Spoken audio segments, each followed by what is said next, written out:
pananampalataya na katulad mo at katulad ko ay nakadepende sa pagkakilala natin kung sino ang Diyos sa buhay natin. Kapag ang pagkakilala natin sa Diyos sa buhay natin na ang Diyos ay hindi maaaring magbigay ng discipline of sickness sa ating mga buhay, or sometimes yung kakulangan natin sa ating mga pangangailangan at naituro sa atin na ang ganitong mga bagay ay hindi kayang gawin ng Diyos sa atin, magkakaroon po tayo ng tinatawag na pagdududa o kawalang pagtitiwala sa pagiging Diyos at pagiging makapangyarihan ng ating Panginoong Diyos. Maaaring naririnig ninyo ang mga salitang prosperity gospel. Maaaring naririnig ninyo ang mga health and wealth teaching na kung saan ay maririnig natin na hindi kalooban ng Diyos na ang isang tao ay magkasakit, hindi kalooban ng Diyos na ang isang tao ay magkulang sa kanyang buhay, hindi kalooban ng tao ng Diyos na ang tao ay dumaan sa ganitong mga bagay na sa tingin nila ay mga pessimism o mga negative na aspeto. Ang ganitong mga bagay ay nagpapakita ng hindi nila pagtitiwala sa absolute sovereignty o sa ganap na kapangyarihan ng ating Panginoong Diyos. Kaya ang tao ay natuturuan ng walang pagtitiwala at kasapatan sa panahon na mayroon siyang dinadaan ng pagsubok, problema o suliranin o mga sirkumstansya sa kanyang buhay. Mga kapatid, ang banal na kasulatan ay nagtuturo sa atin na ang Diyos natin ay gumagawa alinsunod sa kanyang kalooban, gumagawa ayon sa kanyang sariling mga pagpapasya, sapagkat ang Diyos natin ay Diyos na nakakaalam ng lahat ng bagay at alam niya ang pinakamainam at best para sa atin. Kasama dito ang lahat ng maaaring sirkumstansya na daanan natin sa ating mga buhay. Sa umagang ito, ay patuloy nating tinatalakay sa pangatlong pagkakataon ang Book of Philippians chapter 4, verse 12 to 13. Please open your Bible in Philippians chapter 4, verse 12 to 13. At ganito po ang sabi ng salita ng Diyos. Sabi ko ng verse 12 ay ganito: naranasan ko ang maghikahos. Naranasan ko rin ang managana. Natutuhan ko nang harapin ang anumang katayuan, ang mabusog o magutom, ang kasaganaan o kasalatan. Ang lahat ng ito'y magagawa ko dahil sa lakas na kaloob sa akin ni Kristo. Now, for the part 3 ng ating pag-aaral, ang ating topic, mula po dito sa ating binasa, contentment in all times. Kasapatan sa lahat ng oras. Maganda na makita muna natin sa wikang English ang binasa natin dito sa verse 12. At ganito ang pagkasabi ho ng isang translation: I know what is to be in need, and I know what is to have plenty. I have learned the secret of being content in any and every situation, whether well fed and hungry, whether living in plenty or in what. I can do all things through Christ Jesus who strengthened me.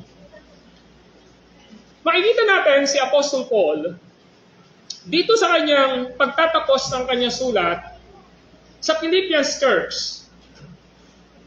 Nang sinulat niya ito, alam natin na nalalapit na ang kanyang execution dahil sa kanyang faithfulness ng paglilingkod, ng pangangaral, at pagbabahagi ng salita ng Diyos dahil sa panawagan ng Panginoon sa kanya.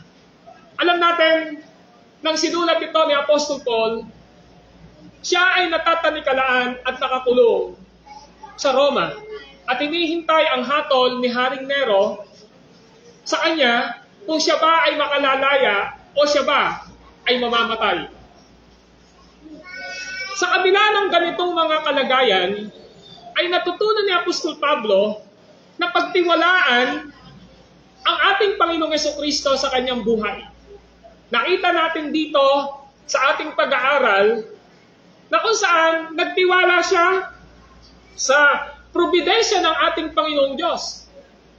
Nagtiwala siya sa providence ng ating Panginoong Diyos. Isa sa naging kagalakan ni Paul in the midst of his trial ay yung natanggap niya na paggawa ng Diyos sa buhay ng Philippians Church upang padalahan siya ng tulong, hindi lamang para sa kanyang sarili, upang patuloy niyang magampanan ang kanyang tungkulin despite na nakakulong siya sa pagbabahagi ng salita ng Diyos doon sa kulungang kanyang kinalalagyan. Natutuwa siya kaya nakita niya sa kabila na ang mga Philippians believers ay hindi nagkaroon ng pagkakataon for so many years, 10 years, na hindi siya natulungan, pero nagkaroon siya ng kagalakan na sobra-sobra sa kanyang puso dahil kumilos ang Diyos at nag-send sila ng tulong kay Apostol Paul. Isa sa pinagpapasalamat ni Paul na ang time na yon ay time na kung saan ay ibinigay ng Diyos ang kanyang pangangailangan sa paglilingkod sa ating Panginoon. At yan yung nakita natin sa verse 10. Secondly, nakita natin, nagkaroon siya ng kasapatan sa mga maliliit na bagay. He was satisfied in a little things. Nakita natin sa verse 11. Ang sabi ng verse 11 ay ito, sinasabi ko, ito hindi dahil sa kayo'y hinahanapan ko ng tulong. And then, ang sabi niya, natutuhan ko ng pasyahan anuman ang aking kalagayan. He was satisfied whatever his situation sa kanyang buhay. In a little things na meron siya, wala man siya, natutunan niya na magkaroon ng kasapatan sa kanyang buhay. Ngayon tingnan natin ang ikatlong gustong ipakita ni Apostle Paul dito na nagkaroon siya ng kasapatan sa lahat ng oras sa kanyang buhay ay ang sinasabi niya ngayon sa verse 12 and 13. Ano ang makikita natin dito?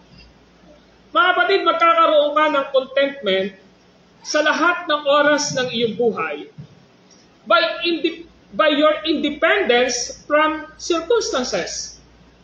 Pinapakita ni Paul dito na magkakaroon ako ng kasapatan sa lahat ng oras ng buhay natin sa pamamagitan ng pagpapalaya natin sa anumang mga dinadaanan natin sa ating mga buhay. In any circumstances. Yan ang sinabi ni Paul sa verse 12. Now listen, in verse 12, naranasan ko ang magikahos. Naranasan ko rin ang managana. Natutuhan ko ng harapin ang anumang katayuan, ang mabusog o magutom, ang kasaganaan o kasalatan. Pero ano sabi niya, ang lahat ng ito'y magagawa ko dahil sa lakas na kaloob sa akin ni Kristo. Mga kapatid, pansinin natin. Pinapahayag ni Pablo, galing sa laman ng kanyang puso rito yung verse 12. Yung verse 12 na ito, nagpapakita ito na siya ay merong tinatawag na kalayaan. He is not bounded, he is not natatalikalaan ng mga alalahanin sa kanyang buhay. Mapapansin natin dito sa kanya, yung kanyang independence of circumstances. Yung sarili niya, hindi niya ikinukulong sa sitwasyon na meron siyang dinadaanan ngayon. Ang isa sa pinakamahirap kung bakit ang maraming tao ay nagkakaroon ng tinatawag na pagkakulong sa kanyang sitwasyon ngayon dito sapagkat namumuhay siya nang laging nakatingin sa sitwasyon na kung anong meron siya. Kaya nga diba maraming tao ang nadidepress, maraming tao ang depressed sa buhay nila kapag mayroong mga dinadaanan ng mga tinatawag na unexpected na mangyayari sa kanilang mga buhay. What happened? Nagkakaroon ho ng tinatawag na ano? Nagkakaroon po ng tinatawag na ano? Yung binanggit ko kanina, di ba? Until such time na hindi na ito nagiging makabubuti sa kanya. Pero si Paul, iba ang kanyang pananaw. Ang pananaw ni Apostol Pablo, kung nangyayari man sa akin ito ngayon, pagsubok na ito, nakakulong ako, meron man ako o wala, nagtitiwala ako sa kapangyarihan ng Diyos sa aking buhay. Wala tayong mababanaan kay Apostol Paul dito na siya ngayon ay tila para bang isang tao na nadidepress na sa kanyang buhay until na magkaroon na ng tinatawag na wala nang kakayanan na ma-overcome ito. Kaya di ba maraming mga nadidepress, dumarating pa sa punto na sinasaktan nila yung kanilang katawan. Tama po ba? Halos di makakain, hindi makatulog. Pag tinignan mo, yung mata, maitim na, di ba? Kasi nga, sa dinadaanan nila. Pero si Pablo, pinapakita niya rito, in the midst of his trial, meron man siya o wala, ang pinapakita niya rito, yung kanyang sarili ay hindi niya kinukulong. Saan? Sa sitwasyon na meron siya ngayon. Amen po ba? Kasi ang tendency, ang katotohanan, pwede naman si Paul na magkaroon ng self-pity sa kanyang sarili. Di ba? At sabihin niya sa kanyang sarili, kung kailan ako naglilingkod sa Lord, bakit pa ako nakakulong ngayon? Di ba? Kung kailan ako nakakulong, bakit wala man lang dumadalaw sa akin? Kung bakit kailan ako nakakulong, bakit wala man lang nagbibigay ng help sa akin? Kapag ganoon yung pananaw ni Paul, parang tingin niya sa sarili niya, he was victimized by the circumstances sa kanyang buhay. Kadalasan, nagkakaroon tayo ng ganung mga konsepto kasi sinasabi natin sa ating mga sarili na hindi ito dapat mangyari sa akin. Tama po ba? At ako ay biktima ng ganitong mga pangyayari sa aking buhay. Well, kung ganyan ang magiging konsepto natin, tayo ay makukulong sa isang sitwasyon at sa pagkakulong natin sa isang sitwasyon na yon, hindi natin nakikita yung divine side ng ating Panginoong Diyos that everything that happens sa buhay ng isang tao ay nangyayari according to sa kalooban at pahintulot ng ating Panginoong Diyos. Whether you make decision na hindi maganda, pinahintulutan ng Panginoon yan. Kung ang naging bunga man, kung bakit nararanasan mo ang mga sirkumstansyang ganon dahil sa iyong mga bad and mga hindi magagandang desisyon sa iyong buhay, pinahintulutan ito ng Panginoong Diyos. And God have a purpose bakit nangyari ang ganitong mga bagay. But I tell you the truth, si Apostle Paul, ang kanyang paniniwala sa kanyang sarili, kung nangyari man ito sa akin, pinahintulutan ito ng Diyos na mangyari ito sa akin. Nakukuha niyo po ba? Pero sinasabi niya, kahit nandito na ako, nakakulong ako, hindi ko kailangang ikulong ang aking sarili sa sitwasyon upang maging negatibo ako sa dinadaanan ko ngayon. Sa halip, ang ginawa ni Apostol Pablo, puro binanggit niya rito, I learn, di ba? I know. Yun yung makikita natin na kanyang mga pananalita rito. Dito pinapakita ngayon sa ating mga kapatid, si Paul hindi niya sinabi na I am victimized by circumstances. Hindi niya sinabi yon. Paul says in verse 11, in whatever circumstances, ano man ang aking kalagayan. In verse 12, ang sabi niya, in any and every circumstances, I am the same. Meron mang pagsubok, wala mang pagsubok, nakakulong man ako, nakalaya man ako, parehas lang sa akin yon. Bakit kaya ganon ang pananaw ni Apostol Paul? Ang pananaw ni Apostol Paul, everything that happens sa kanyang buhay, dahil sa kanyang katapatan at pagsunod sa ating Panginoong Diyos, nangyayari yon. Dahil may highest purpose ang ating Panginoong Diyos in every circumstances na nangyayari sa kanyang buhay. And that is the reality. Ano man ang nangyayari sa buhay mo ngayon, whether it is negative or positive, sa tingin mo blessing o hindi blessing, ang Diyos natin ay mayroong purpose kung bakit nangyayari ang ganitong mga bagay. This is not accident, but this is according to the permissive will ng ating Panginoong Diyos sa buhay ng bawat isa sa atin so that we are learn sa buhay natin na magtiwala tayo sa magagawa ng Diyos sa ating mga buhay. Apostle Paul tells us in verse 11, in whatever circumstances, in verse 12, in any and every circumstances, I am the same. Hindi mababago yung aking pagtitiwala kung sino ang Diyos sa aking buhay. One thing that is still our contentment most frequently is bad circumstances.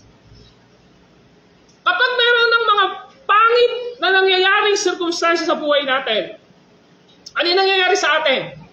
Yung kasapatan at kakontentuhan at kagalakan na meron tayo, ninanakaw ng pananaw natin. Bad circumstances ito sa akin eh. Yun yung iniisip natin eh. Nung nangyayari sa akin ngayon dito, lagi natin sinasabi, sinisisi natin, this is a bad circumstances na nangyayari sa buhay ko. Yun yung iniisip natin. Hindi dapat deserve sa akin na mangyari ang ganitong mga bagay. Well, if you are highly esteemed sa paniniwala mo sa sarili mo na hindi ito dapat mangyari sa iyong buhay, you hold your life sa iyong mga kamay. Tama po ba?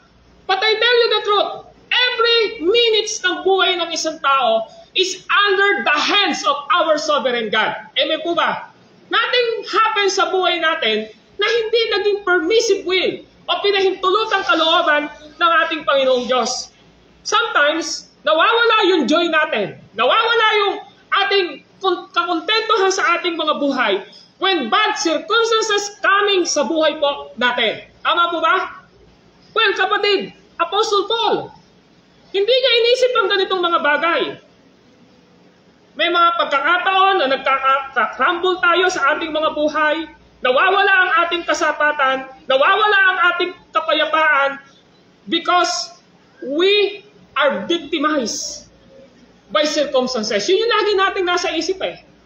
Pansinin ninyo, meron bang tao na meron siyang dinaanan sa kanyang buhay na hindi siya nagsisi ng ibang tao o sinisi ang kanyang sarili? Di ba laging ganun yung iniisip natin? Alam mo, kaya ko ito naranasan eh, dahil sa iyo eh. Yun ang sinasabi natin eh. Di ba? Alam mo kung bakit ko ito naranasan? Dahil ganun dahil ganoon. Yun yung iniisip natin madalas. Pag gano'n yung kaisipan natin, nalilesen yung ating trust sa ating Panginoong Diyos. Si Paul hindi gano'n ang kanyang attitude. The attitude of Apostle Paul, anuman ang kanyang circumstances sa kanyang buhay, if it is good circumstances or bad circumstances sa kanyang buhay, he is the same. Ng kanyang pagtitiwala sa Diyos na kanyang pinaglilingkuran sa kanyang buhay. At yun yung dapat nating maintindihan, mga kapatid. Paul was experienced bad circumstances, but he had contentment. Nakita niya? Pag tinignan natin, yung pag-aaral natin dito sa 4 chapters ng Book of Philippians, kung ikaw ang nasa sapatos ni Apostle Paul, ano ang mararamdaman mo? Ano ang mararamdaman mo? Hindi ba mararamdaman mo? Discouragement? Tama po ba? Ano ang mararamdaman mo? Mararamdaman mo ay puno-punuan ng kalungkutan, yun yung maiisip mo. Pero si Apostle Pablo, yung bad circumstances na dinaanan niya sa buhay niya, he had contentment pa rin kahit na ano pa yung dinadaanan niya sa buhay niya. Paul talking about everything in his life because of his ministry for the Lord. Dahil sa kanyang ministeryo, dahil sa kanyang pagsunod sa Panginoong Diyos, alam nyo, yun yung sinasabi niya, I am always prepared. Ano man ang maging bunga ng aking katapatan ng pagsunod sa Diyos. Yun yung makikita natin sa kanya. Now, tingnan nyo yung verse 12. Ano ang sabi niya sa verse 12? Ang sabi niya sa verse 12 ay ito. Naranasan ko ang magikahos. Naranasan ko rin ang managana. Natutuhan ko ng harapin ang anumang katayuan, ang mabusog o magutom, ang kasaganaan o kasalatan. Mga kapatid, Paul was never a victim of the circumstances. Si Pablo, hindi niya inisip na biktima siya ng mga maling pangyayari sa kanyang buhay. He had a such faith in God's promise. Meron siyang pananampalataya sa mga pangako ng Diyos. He knew what Jesus said. Alam niya kung ano yung turo ni Jesus Christ. Alam niya na kapag sumunod siya sa kalooban at kagustuhan ng ating Panginoong Diyos, alam ni Apostol Pablo na pwedeng magkaroon siya ng kagalakan. Maaaring magkaroon siya ng kalungkutan. Maaaring umiyak siya, tumangis siya. Maaaring mabusog siya. Maaaring magutom siya.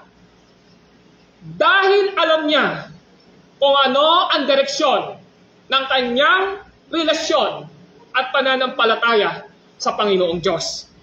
Sinabi ng Panginoong Yesus sa Lucas chapter 6 verse 21, ganito ang dapat na maintindihan natin, mga kapatid. In connection dito sa sinasabi ni Apostle Paul, ang sabi ng Lucas 6:21 ay ganito. Now listen, ang sabi niya, mapalad kayong mga nagugutom ngayon. Nagugutom ba si Paul? In his exposition of Philippians chapter 4 verse 12, meron bang nakalagay doon na naranasan kong magutom, naranasan kong mabusog? Meron eh. Why? Because Apostle Paul is knowledgeable sa teaching ng ating Panginoong Jesucristo. Alam niya na sinabi na ni Jesus Christ ito. Ang sabi ni Jesus Christ sa kanyang mga alagad, mapalad kayong mga nagugutom ngayon sapagkat kayo'y bubusugin ko. Mapalad kayong mga tumatangis ngayon sapagkat kayo'y magagala.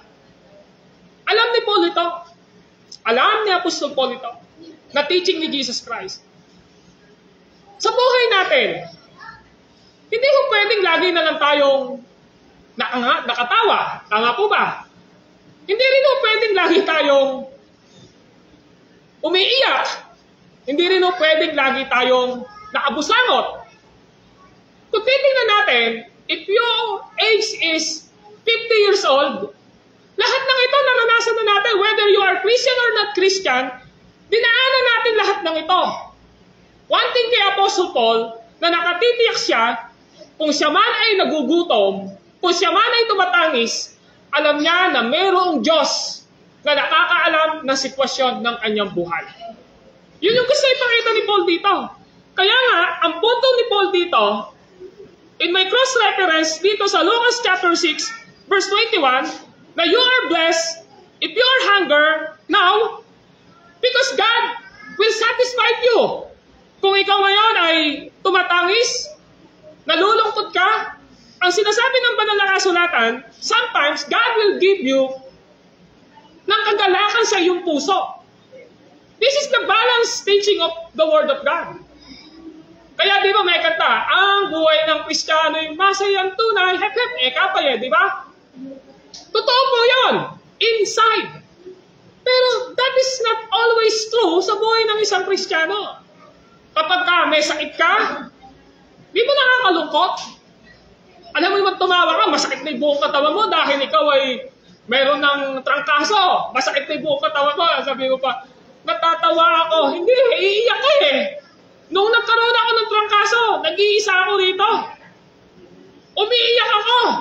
Lord, napakasakit ng katawan ko. Lord, tagalingin niyo na po ako. Yun yung nasasambit ko sa puso ko. Pero after po, naggumaling ako, there is a joy sa aking puso. Lord, thank you so much. Pinagaling niyo ako. Mga kapatid, dadaan at dadaan lang naman ang mga circumstances sa buhay natin. Tatapusin at tatapusin ito ng Diyos sa buhay natin. Kung ating titingnan ngayon, mga kapatid, mapakaganda na isipin natin. Ang mata ni Apostol Pablo ay nasa tamang direksyon. When our eyes in the right direction, alam nyo kahit na may pagsubok pa tayong daanan, tama pa rin ang buhay natin. Amen po ba? Apostle Paul was in the right direction. He was looking to the future glory. Alam ni Paul yun eh. Alam ni Paul yun eh. Lord, alam ko habang nabubuhay ako dito sa lupa, I always struggle sa mga pwede kong daanan dito. Now, if you notice when we are study in Romans chapter 8, doon po sa compound po ng Paras, nakita natin doon, di ba? Na kahit na tayong mga mananampalataya pa, ano yung nararanasan natin? Namimighati tayo eh. Bakit? Kasi kapag yung pamimighating iyon, hindi lang basta yun para sa atin. Kapag mayroong nararanasan na pagsubok yung mga loved ones natin sa ating mga buhay, we are part ng pamimighati sa ating mga sarili. Tama po ba? Ito, may mga makakaano sa akin. Dito pag tatay ka, nanay ka, yung anak mo may sakit, ano yung nararamdaman mo? Pero parang hindi ka na mapakali, gusto mo, gumaling na sila, gusto mo, painumin mo ng gamot. Kasi nga bakit? Because you have a heart of parent, di ba, sa puso mo. In the same way, pinapakita ni Paul dito, dapat na maintindihan natin, as long as nabubuhay tayo dito sa lupa, Meron pong mga bagay na dadaanan talaga tayo sa mundong ito. Amen po ba? Pero yung ating mga mata, na dapat ay nasa tamang direksyon, mga kapatid, alam natin na hindi tayo magagati upang huminto na pagtitiwala sa magagawa ng Diyos sa buhay natin kapag tama kung sino yung tinitingnan natin. Apostle Paul never let circumstances of his life devastate him. Hindi ginusto ni Pablo, hindi niya hinayaan na yung kanyang kinakaharap na problema ngayon ay baka pagpabaksak sa kanya. Bakit po? Dahil sa tama ang direksyon ni Apostle Paul. Si Paul hindi siya naninisi. Alam niyo, si Paul kahit kailan hindi siya nanisi. Hindi niya sinisisi yung mga taga-Pilipos dahil sa nangyari sa kanya. Hindi siya naninisi ng mga taong nakasama sa kanya, wala siyang pagsisisi. At hindi niya sinisisi ang sinuman. Why? Dahil si Pablo, ang kanyang paningin ay laging nakatuon sa mga bagay na panlangit na kinaroroonan ni Kristo at hindi sa mga bagay na panlupa. Ganito yung kanyang pagkasabi sa Colossians chapter 3 verse 1 to 4. If you want, please open your Bible in Colossians chapter 3 verses 1 to 4. Now listen to Apostle Paul. Ang sabi ni Paul sa chapter 3 verse 1, "Binuhay kayong muli kasama ni Kristo. Kaya't ang pagsumakitan ninyo ay ang mga bagay na nasa langit na kinaroroonan ni Kristo na nakaupo sa kanan ng Diyos. Isaisip ninyo ang mga bagay na panlangit, hindi ang mga bagay na panlupa, sapagkat namatay na kayo at ang tunay na buhay ninyo'y natatago sa Diyos kasama ni Kristo." Si Kristo ang tunay na buhay ninyo at pag siya'y nahayag, mahayag din kayong kasama niya at makikihati sa kanyang karangalan. Sino ang tunay na buhay natin kung bakit tayo nabubuhay ngayon? Si Kristo. Kung si Kristo ang tunay na buhay natin, habang nandito tayo sa lupa, saan nakatingin, saan nakapokus ang ating atensyon at buhay? Hindi ko sinasabing, wag nating pag-isipan kung paano tayo magiging masagana at maalwan sa buhay natin. Hindi po yun eh. Pero ang pinupunto ni Paul ngayon dito, we as a Christian, ang dapat na maging mindset ng bawat isa sa atin ay yung paniniwala na tinuro ni Pablo na si Kristo ang tunay na buhay ninyo. Our life is not dependent sa mga material na bagay na meron tayo. Amen po ba? Ang buhay natin ay hindi nakadepende saan? Kung ano yung sitwasyon na dinadaanan natin ngayon dito. Si Paul, pinapakita niya whether bad and good na nangyayari sa kanyang buhay, lagi niya sinasabi sa kanyang sarili, ang tunay na buhay ko ay na kay Kristo. Ngayon, ang isang tao na ang tunay na buhay niya ay nasa kay Kristo according to the verse 4, ano ang kanyang pinagsusumakitan? Ang sabi niya sa verse 1 ay ito, pag sumakitan ninyo ang mga bagay na nasa langit na kinaroroonan ni Kristo na nakaupo sa kanan ng Diyos. Nung sinabi niya rito pagsumakitan, ano ba ang ibig sabihin ng pagsumakitan? You have concern sa mga bagay na panlangit. Kaya nga dapat maintindihan natin eh. If you are in the dumaraan ka sa trials mo ngayon, ano yung dapat na maisip mo? Temporal lang naman itong trials na ito eh. Hindi naman ako habang panahon sa mundong ito. Merong langit na naghihintay sa akin. Ando si Kristo na naghihintay sa akin. Yun yung gusto niya. Sinasabi niya, pag sumakitan ninyo ang mga bagay na panlangit, ay alam niyo, binanggit yung karugtong eh. At hindi ang mga bagay na panlupa. Kung ang ating mindset, kung ang ating mata ay nakatuon lang sa mga temporal na inaalok ng mundong ito, I tell you the truth, madi-discourage po tayo sa ating mga buhay. Every day, there are full of discouragement na pwedeng makadiscourage sa atin. Tama po ba? Sa family natin, may mga time madi-discourage tayo. Sa mga kasama mo sa trabaho, may mga nakaka-discourage, di ba? Manood ka lang, makakita ka lang sa Facebook, may mga discouragement kang makikita. We are surrounded by discouragement sa mundong ito. Pero sinasabi ni Apostle Paul, ay dapat na maintindihan natin, we as a Christian, kahit na may pagsubok, kahit na may kasaganaan, wala mang pagsubok sa buhay natin, hindi nawawala sa buhay natin, alin? Ang pagsusumakit na meron tayo sa ating puso sa mga bagay na panlangit dahil naroon ang ating Panginoong Jesucristo. Sinabi ngayon ng verse 2, isaisip ninyo ang mga bagay na panlangit, hindi ang mga bagay na panlupa. Pababasin natin, very redundant si Paul. Isaisip ninyo, alin daw? Ang mga bagay na panlangit, pag sumakitan ninyo, ang mga bagay na nasa langit. If our mind are occupied ng mga bagay na panlupa, malelesin po ang ating concern sa mga bagay na panlangit. Yung gusto ipakita ni Paul dito ngayon, mga kapatid. Now, Apostle Paul, siya ang nag-iisa na nagpapakita ngayon sa ating pag-aaral na tinututulan niya ang mga aral at turo ng mga prosperity gospel, ng mga health and wealth gospel, sapagkat pinakita niya na hindi ito totoo sa totoong aral ng ating Panginoong Diyos. Ano ba ang ibig sabihin ng health and wealth?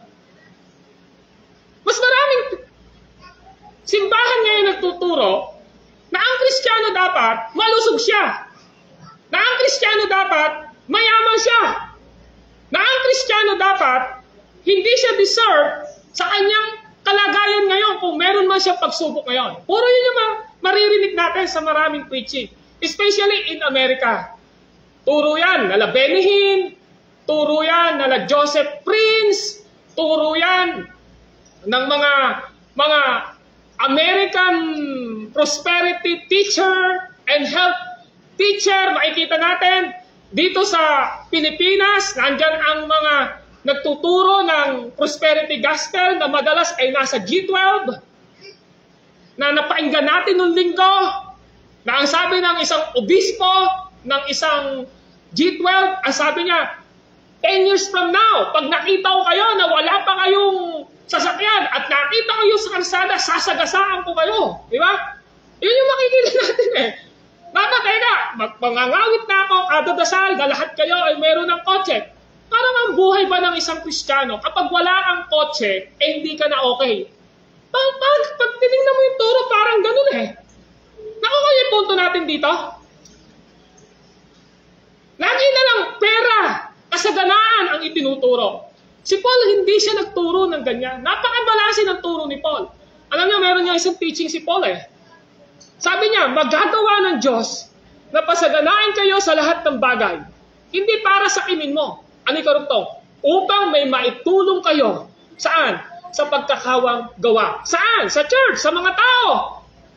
Ang Diyos, pag tinignan mo, sinasabi ni Paul, in the book of Corinthians, magagawa ng Diyos na pasaganain niya kayo sa lahat ng bagay. Hindi upang sa sarili mo, kundi sinabi niya, upang may maitulong kayo. Saan?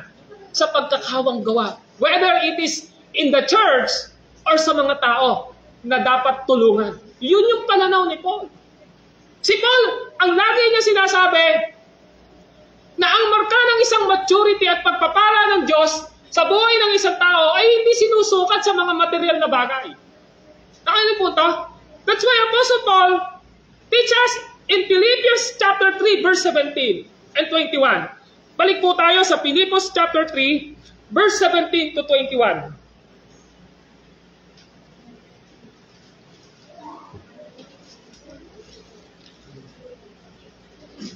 Now listen, in Apostle Paul, in Philippians chapter 3, verse 17 to 21. Mga kapatid, magkaisa kayong tumulad sa halimbawang ipinakita ko sa inyo. Ano yung sinasabi ni Paul dito? Ano sinasabi ni Paul dito?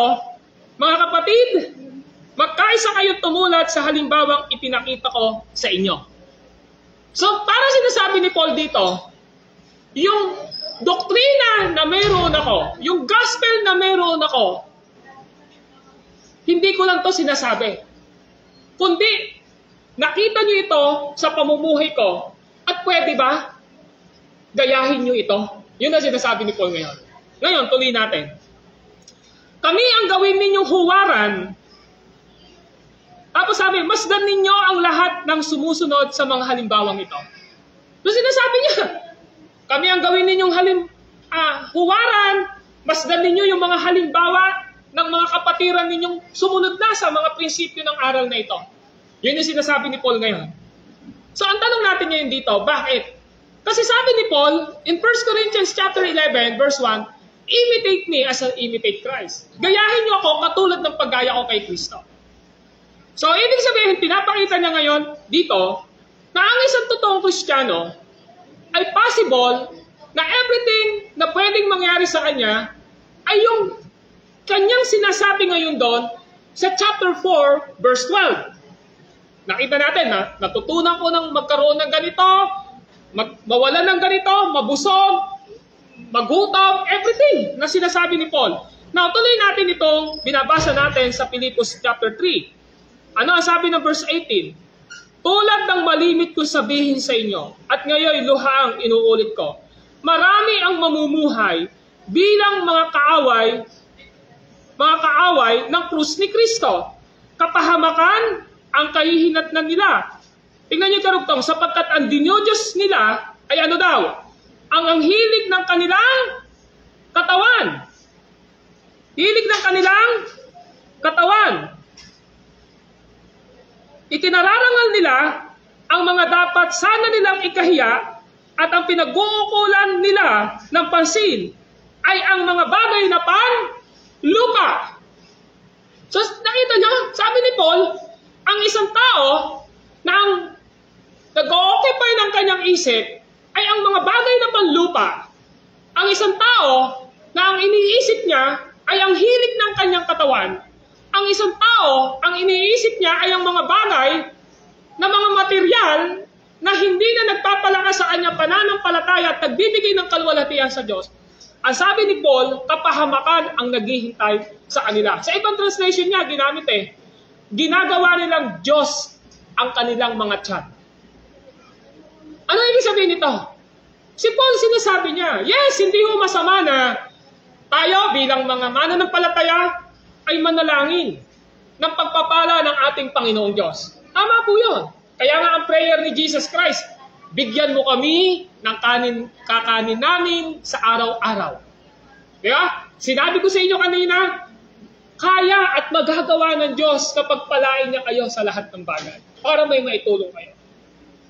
Kung yan ang kalooban ng Diyos sa buhay natin, at ito talaga ay nanggagaling sa ating Panginoong Diyos, na we are blessed materially, financially, sa buhay natin, dahil alam ng Diyos na meron siyang purpose sa mga nangyayari na blessing sa buhay ninyo. And what is the purpose? To glorify God. Amen po ba? To glorify God. Ano pa? To help the ministry. To help many people sa buhay mo. Because that is the purpose of God. Pero sinasabi ni Paul dito sa ating passage, sa chapter 3, verse 17, kung ang isang tao, ang lagi na lang niyang nasa puso at isipan niya ay ang mga bagay na material na inaalok ng mundong ito para magkaroon siya ng kasiyahan sa kanyang sarili, pinakaaway mo ang cross ni Kristo. That's why we are Christian Ang ibig sabihin ng Christian, we are followers of Christ.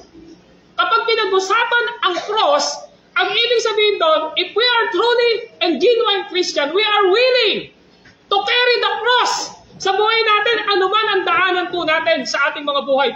Mananatili tayo. Saan? Sa pagtitiwala at pagsunod sa ating Panginoong Diyos. Mga kapatid, si Apostle Paul, kapag pinag-aralan natin ang kanyang mga experience, dahil sa katapatan at paglilingkod niya sa ating Panginoong Diyos, halimbawa, binasa natin ang Gawa 14:19. Ginawa natin, basahin ang Gawa 16:19-22, Gawa 17 verse 13, Gawa 18:12, Gawa 20 verse 3. Alam niyo pag binasa niyo to? Si Pablo, lahat ng hirap dinaanan niya because of the gospel. Pero hindi siya nag-regrets. Wala siyang reklamo. Bakit po? Dahil nagtitiwala siya sa kapangyarihan ng Diyos. Nagtitiwala siya sa magagawa ng Diyos. At nagtitiwala siya na ang tanging panawagan ng Diyos sa kanya ay hindi ang mga temporal na recognition ng mundong ito, kundi ang kanyang nasa isipan ay ang mga bagay na nagbibigay ng kaluwalhatian sa Diyos at magawa niya sa mabuhay at sa mamatay siya yung pinagagawa ng Diyos sa kanyang buhay. All the circumstances of Apostle Paul is a result of his faithful service to the Lord. Yung lahat ng dinaanan ni Pablo, kasapatan yon ng pagpapakita niya na kailanman sa magutom, sa mabusog, meron o wala, ay mananatiling parehas siya sa paglilingkod at pananampalataya sa ating Panginoong Diyos. Because Apostle Paul knew that all of these are part of his life and it gave him contentment sa kanya pong buhay. How about you? Paglilingkuran mo lang ba ang Diyos sa buhay mo kapag maayos ang lahat ng bagay? Pupunta lang ba tayo sa church every Sunday kapag kaayos ang lahat ng bagay? Gagamitin ba natin ang spiritual talents and gift natin sa buhay natin kapag okay lang tayo? Ang sagot ng banal na kasulatan, si Pablo, sinasabi niya, ano ang halimbawa na ginawa namin at pinakita sa inyo dahil ito ang gawa ni Kristo sa buhay namin, dapat makita sa buhay ninyo ang katapatan ninyo sa lahat ng sirkumstansya na dinadaanan nyo sa inyong buhay. Kaya nung sinabi niya, back to the Philippians chapter 4, verse 12, naranasan ko ang magkikahos, naranasan ko rin ang managana, natutuhan ko ng harapin ang anumang katayuan, ang mabusog o magutom, ang kasaganaan o kasalatan. Natutunan niya. Kaya nga kung ating titingnan, mga kapatid, kapag tinignan natin yung salitang, I know what is to be in need, I know what is to be have plenty. Sinasabi niya, yung salitang I know. Alam niyo, 2 beses binanggit po in verse 12 ang salitang I know. 2 times binanggit. Ano ba ang ibig sabihin ng I know? Ang salitang I know o alam ko, this is coming from the Greek word and literally means perception by sight. Alam niyo ibig sabihin ng salitang perception? Pag sinabing perception, ito yung pananaw mo na nakikita. So si Paul, nung sinabi niya, I know, alam ko, hindi lang ho ito basta pinipredict ni Paul na nag-a-assume siya na alam ko. Kundi na-experience niya talaga, alam niya talaga, naranasan niya talaga kung ano ang salitang mabusog, magutom, mawalan, o meron. Alam niya ang lahat ng ito. Why? Because of 2 Corinthians chapter 11, verse 23 to 32. Now, listen. Narinig niyo na ito noong nakaraan, pero gusto kong i-remind sa inyo, yung salitang I know, alam ni Paul yan eh. 2 Corinthians 11, 23 to 32. Now, listen. 2 Corinthians chapter 11, verse 23 to 22. Now, ganito ang sabi ng salita ng Diyos through Apostle Paul. Sila ba'y mga lingkod ni Kristo? Nagsasalita akong waring isang balig. Ngunit ako'y mas mabuting lingkod ni Kristo kaysa sa kanila. So, yung pinaka-subject ni Paul dito ay ang tapat na paglilingkod niya sa Diyos. Amen po ba? His faithful service to the Lord. Ang sabi niya rito, higit ang aking pagpapagal. Makailang ulit akong nabilanggo, hinagupit ng maraming beses, at madalas na nabingit sa kamatayan. Makalima akong tumanggap ng 39 na palo, 195 na palo mula sa mga Hudyo. Verse 25.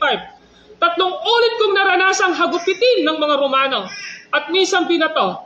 Makaitlo kong naranasang mawasak ang barkong sinasakyan, at minsan maghapon at magdamag akong lulutang-lutang sa dagat. Sa malimit kong paglalakbay, nasuong ako sa iba't ibang panganib, sa mga ilog, sa mga tulisan, sa mga kapwa ko Hudyo at sa mga hintil, mga panganib sa lungsod, sa ilang, sa dagat, sa mga pagkunwaring kapatid. Naranasan ko rin ang labis na hirap at pagod, malimit na pagpupuyat, matinding gutom at uhaw. Natikman ko ang maginaw, ngunit wala man lamang mabalabal. Bukod sa lahat ng iyan, inaalala ko pa araw-araw ang mga iglesia. Kung may mga nanghihina, karamay nila ako. At kung may nauhulog sa pagkakasala, labis na naghihirap ang kalooban ko. Kung kailangang ako'y magmapuri, ipagmamapuri ko ang aking mga kahinaan. What a humble servant ng ating Panginoong Diyos. That's why Apostle Paul, sinasabi niya sa Philippians chapter 4 verse 12, I know. Alam ko ang lahat ng ito. Hindi lang ako basta nagsasabi sa inyo na nagkukunwari ako, na natutunan ko ng mabusog, natutunan ko ng magutom, natutunan kong magkaroon, natutunan kong mawalan. Hindi lang basta niya sinabi ito. Na-experience ko ang lahat ng ito. Halimbawa sa 2 Corinthians 4:11, meron siyang pinanggit doon. 2 Corinthians chapter 4, verse 11, ang sabi niya ay ganito, kami laging nabibingit sa kamatayan, alang-alang kay Kristo, upang sa aming katawang may kamatayan ay mahayag ang kanyang buhay. Every day, Apostle Paul and his companion is in danger. Nakita niyo? Why? Because of Christ.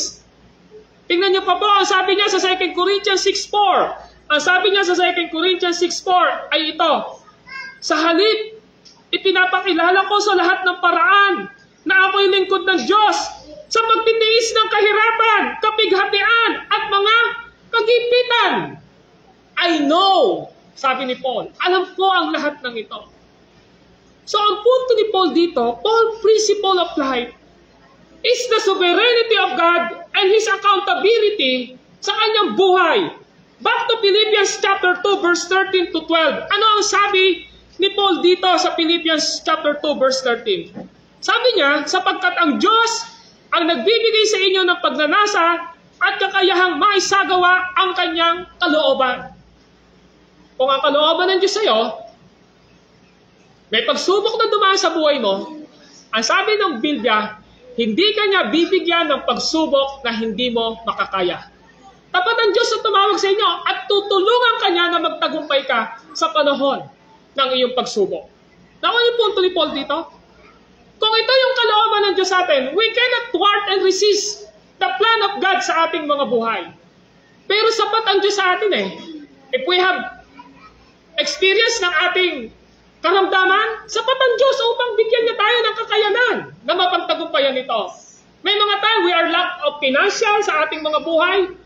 Ang Diyos ang siyang patuloy na nagbibigay ng kakayanan sa atin. Ma-overcome natin ang lahat ng ito.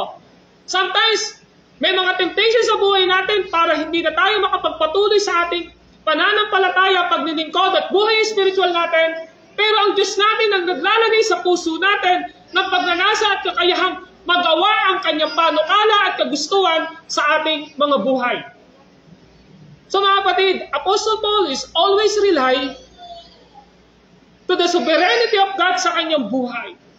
Hindi niya tatanggihan kung ito ang kalooban ng Diyos sa kanyang buhay. Kung ngayon nagugutom ako, bakit? Hindi mo lalagpas yung gutom na ito at mabubusog naman ako bukas? Naranasan niyo na po bang malipasan ng gutom? Ako naranasan ko na yun eh. Baka kayo hindi niyo pa naranasan. Lahat tayo possible, di ba? Naranasan niyo na ba na mawalan ng pera? Pero lagi ba kayong walang pera?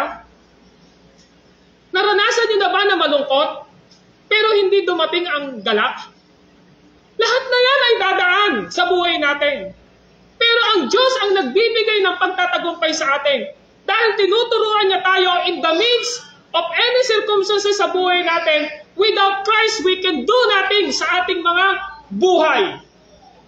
Kahit pinakamapera ka na, pero yung pera na yan, hindi pa rin magbibigay ng kaligayahan sa iyo. Tama?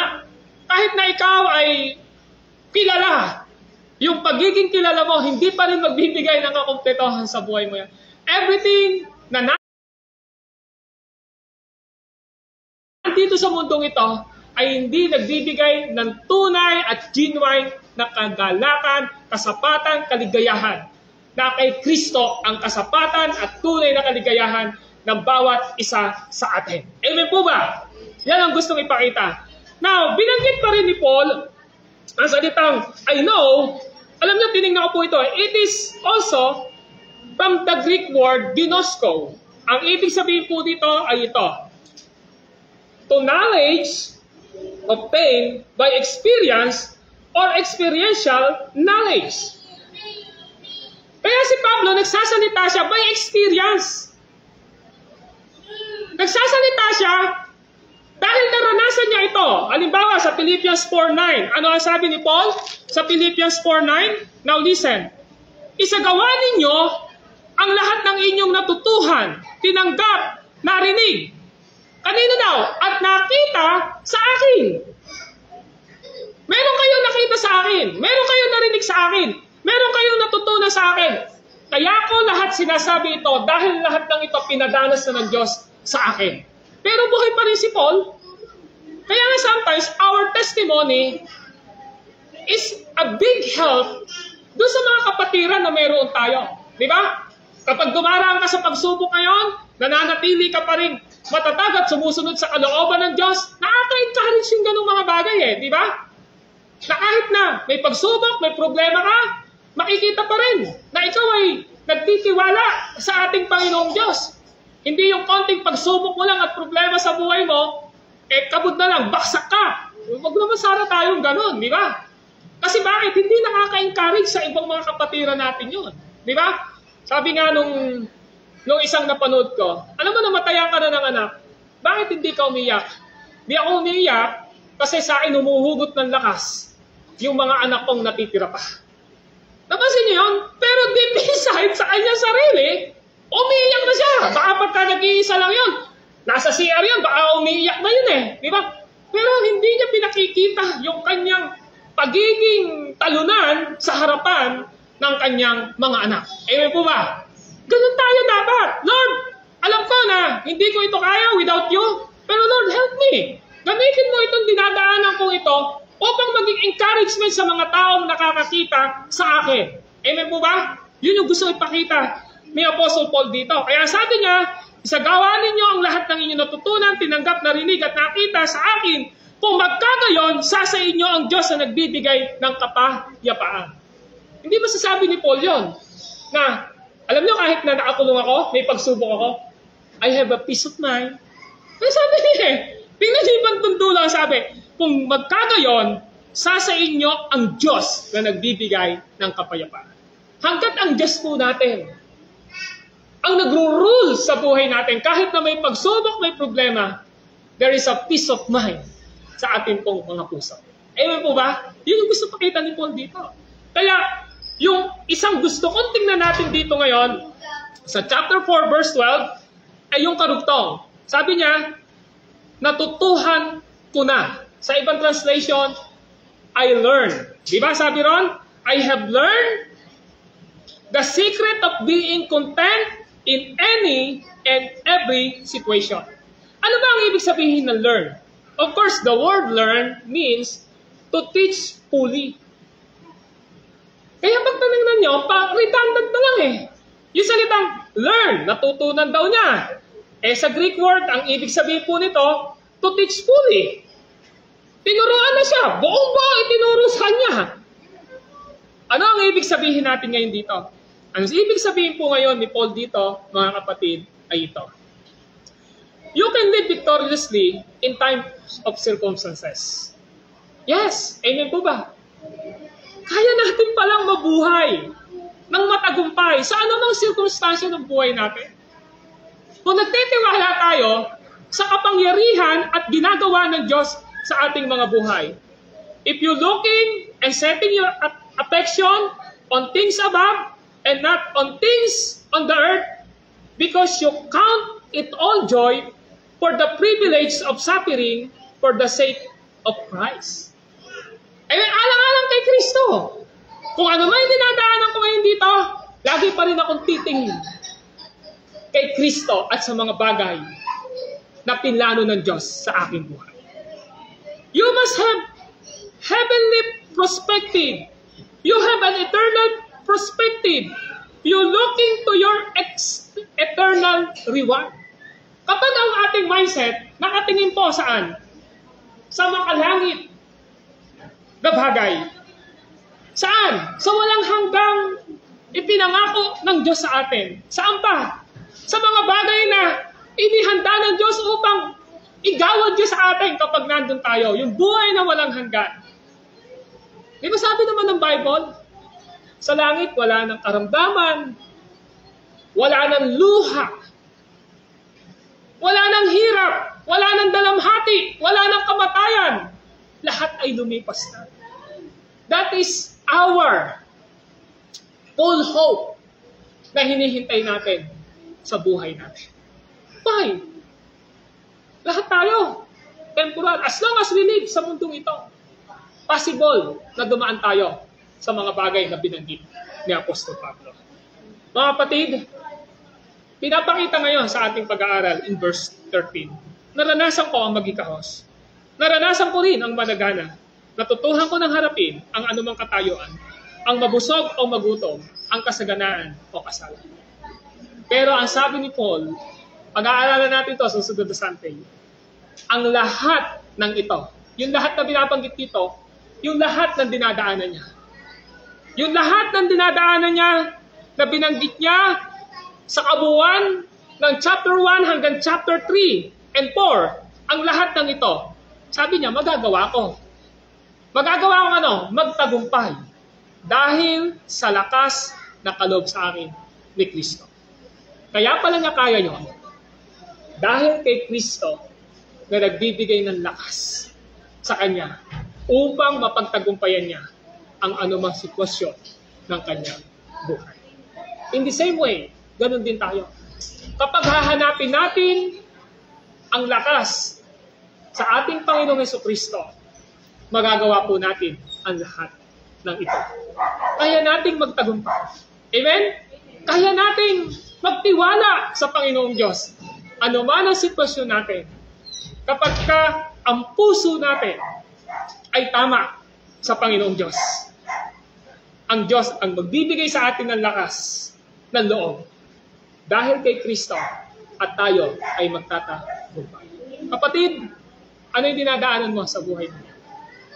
Kung meron ka man dinadaanan sa buhay mo, ang salita ng Diyos na ito ay sapat upang ipakita niya sa iyo at sa akin na ang Diyos natin ay makapangyarihan. May layunin siya sa mga dinadaanan natin at kailangan nating magtiwala sa lakas na kaloob ng Diyos na ibinibigay sa atin. Amen. Let us pray. Panginoon po naming Diyos na banal at makapangyarihan sa lahat, kami ho ay nagpapasalamat at nagpupuri sa inyo sa napakagandang mga pangako ng inyong mga salita. Si Pablo, hinuhugot niya ang kanyang lakas kay Kristo. Panginoon, hindi niya kailanman sinisi ang kanyang sarili. Hindi niya sinisi ang tao. Hindi siya nagsalita na nabiktima lang siya. Kundi everything that happened sa buhay niya ay lagi niya sinasabi na meron kayong layunin, meron kayong purpose. Pinapakita ni Paul, in the midst of trials, in the midst of circumstances ng buhay niya, he is the same. Parehas siya sa pananampalataya, sa pagtingin niya sa inyo, dahil meron siyang contentment sa kanyang buhay. Ang kasapatan ng buhay ni Paul ay nakadepende sa pagkakilala niya kung sino si Kristo. Ganon din po nawa kami, Panginoong Diyos. Magagawa namin ang lahat ng ito. Kung may pagsubok man, kung wala mang pagsubok, ano man ang sitwasyon ng buhay namin, we can do all things through Christ Jesus who strengthens us. Our strength coming from Jesus Christ alone. Our strength is always coming from His Word and His Holy Spirit sa buhay po namin. Kaya Panginoong Diyos, sa umagang ito, kung meron man pong mga dinadaanan na mga problema, pagsubok, suliranin ang bawat isa na naririto ngayon, Panginoon, tulungan niyo po sila na hingin ang lakas at biyaya ni Jesus upang mapagtagumpayan ito. At sa kalagitnaan ng maaaring mga dinadaanan namin, ay nilalagyan niyo yung puso namin ng kapayapaang nagbubuhat sa inyo. At alam namin, Panginoong Diyos, it will end sa buhay namin sa napakagandang layunin at plano nyo sa buhay namin. May your blessing be upon us, and let your grace give us strength and perseverance sa buhay po ng bawat isa sa amin naririto. Pinagpipray ko po ang lahat ng ito sa lahat ng kapatirang naririto patungo sa inyo, sapagkat ang lahat ng ito ay hiling namin sa inyo, Ma. Sa pangalan po ni Kristo Jesus, everybody says Amen. Amen.